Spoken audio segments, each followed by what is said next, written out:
सुप्रभात बच्चों। तो हम कर रहे थे पाठ 5 मिठाई वाला में भाषा की बात के प्रश्न जो हमें करने हैं। मिठाई वाला भाषा की बात जिसमें व्याकरण संबंधित प्रश्न होते हैं। भाषा की बात जिसमें लिखा हुआ है मिठाई वाला, मिठाई वाला, और दूसरा शब्द लिखा है बोलने वाली गुड़िया, बोलने वाली गुड़िया। ये दो शब्द लिखे हुए हैं, मिठाई वाला और बोलने वाली गुड़िया। ऊपर वाला का प्रयोग है। अब बताइए कि पहला प्रश्न है, वाला से पहले आने वाले शब्द संज्ञा, सर्वनाम, विशेषण आदि में से क्या है? प्रश्न पूछा है, प्रश्न है वाला से पहले आने वाले शब्द, वाला से पहले आने वाले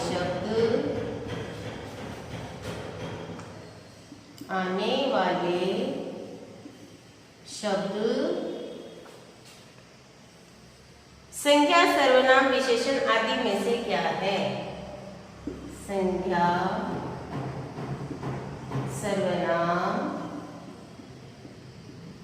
विशेषण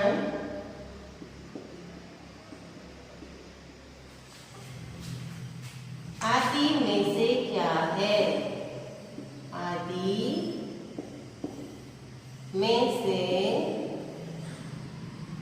क्या है?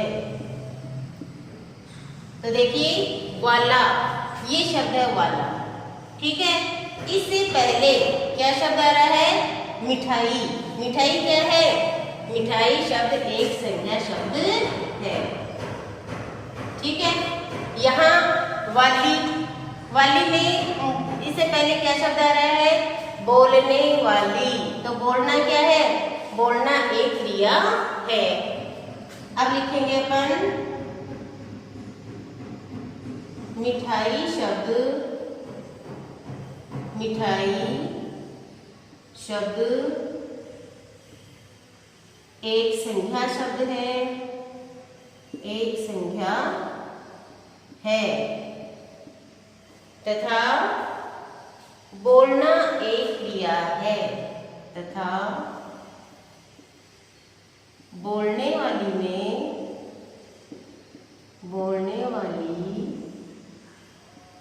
शब्द में बोलना एक क्रिया है, बोलना एक क्रिया है। अब इसके बाद में प्रश्न पूछा है अगले ने, ऊपर लिखे वाक्यांशों में उनका क्या प्रयोग है? ऊपर लिखे वाक्यांशों में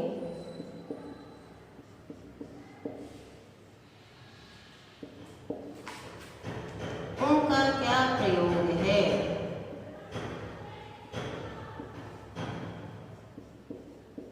उनका क्या प्रयोग है? तो मिठाई वाला और बोलने वाली गुड़िया, तो ये यहाँ पर क्या काम कर रहे हैं? ये यहाँ पर विशेषण का काम कर रहे हैं। उत्तर वाला तथा बोलने वाली गुड़िया, बोलने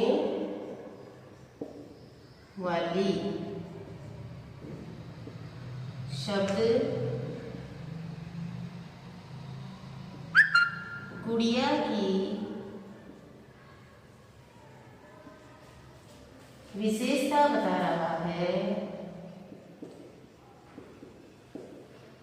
विशेषता बता रहा है।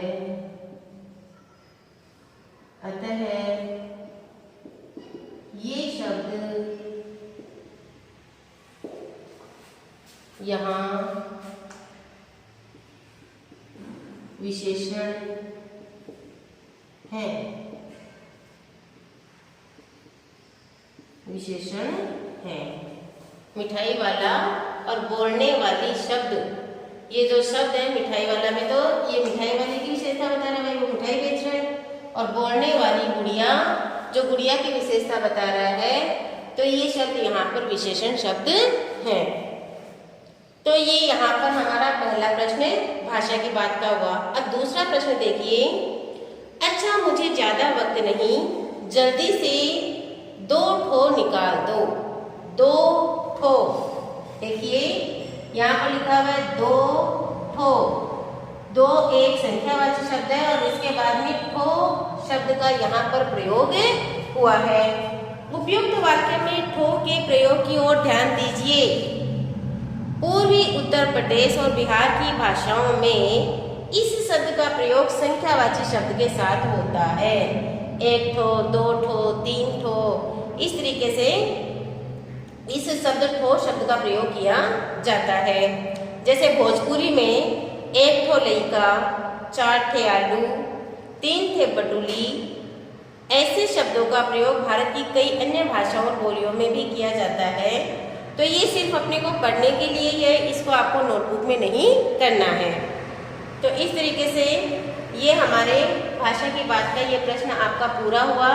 और इसके बाद में प्रश्न 2 और प्रश्न 3 आपको अपनी नोटबुक में नहीं करके सिर्फ पढ़ने हैं। और यहाँ पर अपना करने का काम पूरा हुआ। पार्ट 5 यहाँ तक पूरा हो चुका है। अपना प्रश्न उत्तर आप सबने अपनी अपनी नोटबुक में कर लिए होंगे। इसके बाद में हम इसके आगे का पार्ट पढ़ेंगे। इसके आगे का पार्ट है और इससे पहले कुछ इसी पार्ट के बारे में हम और जानकारी रखने के लिए पढ़ेंगे। जैसे बताया है, इस पार्ट में मुख्य रूप से फेरी वालों के लिए बात हुई है। अब आपकी पाठ्य पुस्तक में जहाँ केवल पढ़ने के लिए एक पॉइंट आता है, एक विषय आता है, तो इसमें फेरी वालों की आवाजें ये टॉपिक बोलकर, ये विषय बोलकर कुछ लिखा है जिसे हम पढ़ेंगे। दिल्ली के फेरी वालों की एक बड़ी विशेषता यह थी कि अपने सौदे को एक बड़ी लच्छेदार आवाज में, अक्सर सुरीले स्वर में और कभी कभी तो गाकर बेचते थे। मतलब दिल्ली में ये जो फेरी वाले, जिसके बारे में अपने पाठ में पढ़ा है ना कि मिठाई वाला, खिलौने वाला, ये भी गा गा कर अपनी चीजें बेचते हैं। तो दिल्ली में ये फेरी वालों की एक विशेष बात होती थी, वे भी अपने सामान को गा गा कर, जोर जोर से मीठी मीठी आवाज में गा गा कर अपने सामान को बेचते थे। किसी साहित्यकार ने सच लिखा है कि दिल्ली के बाजारों, कूचों, गलियों में फेरी वालों की आवाजें सुनकर ऐसा लगता था कि इस वहान के शाही चौक में गजल फट रहे हैं। दिल्ली के बारे में यह भी मशहूर था कि यहाँ हर आदमी, चाहे वह पढ़ा लिखा था या नहीं, कलापूर्ण रुचि और संवेदनशीलता रखता था। फेरी वालों वाले जो भी आवाज लगाते, वह आमतौर पर उनका अपना आविष्कार होता या अगर किसी और का भी होता तो उसमें अपनी तरफ से कुछ ना कुछ जोड़ लेते। मतलब अपनी चीज बेचने के लिए वो तरह तरह के स्लोगन से या कुछ भी गीत बनाकर बेचते थे। वो उनके खुद के बनाए हुए होते थे, और या अगर किसी से सुनकर वो बोल रहे हैं तो उसमें अपनी तरफ से भी वो और कुछ जोड़ देते थे। लेकिन जो भी कहते, गागर में सागर भर देते, मतलब अपनी एक लाइन में बहुत ही अपने जो अपनी चीज बेच रहे हैं उसकी सारी विशेषताएं बता देते थे। गागर में सागर भरना, बहुत कम शब्दों में बहुत कुछ कह जाना, एक मुहावरा है। आदमी को अगर चीज न भी लेनी होती तो भी फेरी वाले आवाज सुनकर उसे रस आने लगता और उसे खरीदने की इच्छा उसके मन में पैदा हो जाती।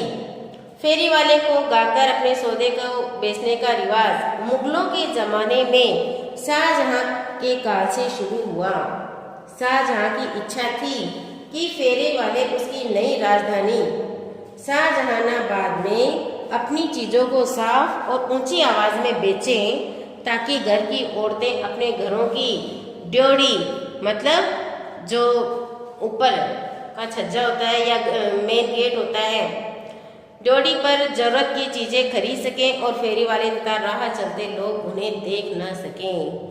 कि यदि मान लीजिए कोई गली में चीज़ बेचने वाले आए हैं और वो बिना बोले चुपचाप निकल जाए, तो घर के अंदर जो लोग रह रहे हैं, जो औरतें रह रही हैं, उन्हें क्या पता चलेगा कि कोई गली में चीज़ बेचने भी आया है। आप भी अपने घर में जब रहते हो तो बाहर किसी बेचने वाले की आवाज़ जब भी सुनते हो तो दौड़कर सब बाहर आते हैं, चाहे लेना हो चाहे मत लेना हो। लेकिन एक बार उसकी आवाज़ सुनकर हमें अपना एक ये स्वभाव ही है कि उसकी आवाज़ सुनकर हम बाहर आते हैं। तो ये अब से ही नहीं बल्कि मुगलों के काल से ऐसा चलता आ रहा है कि जैसे इसमें बताया कि शाहजहानाबाद में शाहजहां जो मुगल शासक थे वो यही चाहते थे कि यहाँ भी शाहजहानाबाद में चीज़ों को साफ और ऊंची आवाज़ में बेचें, ताकि घर की जो औरतें हैं वो बाहर निकलकर, उन्हें बाजार में नहीं आना पड़े, अपने घर के बाहर ही आकर चीज़ों को खरीद सकें और फेरी वाले तथा राह चलते लोग उन्हें देख न सकें। कि पहले जब पर्दा प्रथा इतनी ज़्यादा थी और तब मुगल शासक जो थे वो यही सोचते थे कि औरतों को बाहर नहीं आना पड़े और लोगों की नज़र भी उन पर नहीं पड़े, फेरी वाले इतनी आवाज़ ज़ोर से लगाएं ताकि वो बाहर आके अपना सामान खरीद सकें। गर्मियों में आम, खरबूजे, ककड़ी, तरबूज वगैरह की बहार होती। आम वाला चिल्लाता है, केराने के लडुआ, सरोली की बहार, लड्डू हैं पाल के लड्डू, बांसी पराठे के संग खा लो, रस के घड़े हैं ये चूसने वाले। मतलब अपने आमों को बेचने के लिए वे किस तरीके से लाइनें जोड़कर, पंक्तियां जोड़ जोड़कर इनको गा गा कर बेचते थे। खरबूजे वाला लह लह कर गाता और सबसे बाजी ले जाता। नन्हे के अब्बा चक्कू लाना, चक्के लेना, सच्ची कहना, तीखे या मीठे। इसी तरीके से बीच में कोई शकरकंद वाला बोल उठता, बिन कढ़ाई का हलवा शकरकंदी। मतलब वो उन अपने जो चीज़ें बेचते थे उनकी विशेषता बताते और छोटी छोटी लाइनों में बताकर और अपनी चीज़ें बेचते थे। ककड़ियों वाला ककड़ियों को पानी से तर करता और चिल्लाता, मतलब उन ककड़ियों पर खूब सारा पानी डालता रहता और फिर बोलता, लैला की उंगलियां मजनू की पसलियां तैर कर आई हैं बहते दरियाओं में। अब वो ककड़ियों के लिए क्या बोल रहा है कि ये ककड़ियां इतनी सुंदर है कि लैला की उंगलियों के समान है और मजनू की पसलियों के समान है, तैर कर आई है बहते दरियाओं में, कि ये बहती हुई यहाँ तक आपके घर तक आई है। कहने का मतलब है कि फेरी वाले अपनी चीज़ों को बेचने के लिए तरह तरह की पंक्तियाँ जोड़ जोड़ कर और उन्हें गा गा कर अपनी चीज़ों को बेचते हैं। तो ये मिठाई वाला पाठ से संबंधित कुछ बातें थी जो सिर्फ पढ़ने के लिए थी।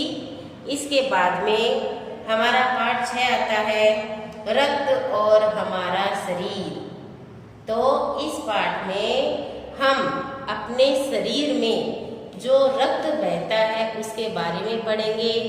ये कहाँ बनता है, शरीर में इसकी क्या आवश्यकता है, क्या जरूरत है, यदि इसकी कमी हो जाए तो इसके क्या दुष्प्रभाव हैं, इसे हम शरीर में किस तरीके से ये बनता है और इसके हमारे शरीर में क्या क्या काम है, ये सारा हम इस पाठ में पढ़ेंगे।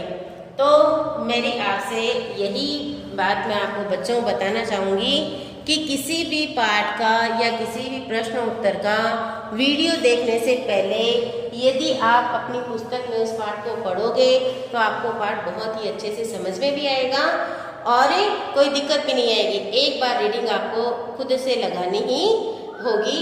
आज आपको पाठ 5 में भाषा की बात का ये एक प्रश्न है, अपनी नोटबुक में कर लेना है। इस तरीके से हमारे पाठ 5 पूरे हो जाएंगे और हम पाठ 6 पढ़ेंगे। तो आज का तो आपका होमवर्क यही रहेगा, भाषा की बात का एक प्रश्न करना।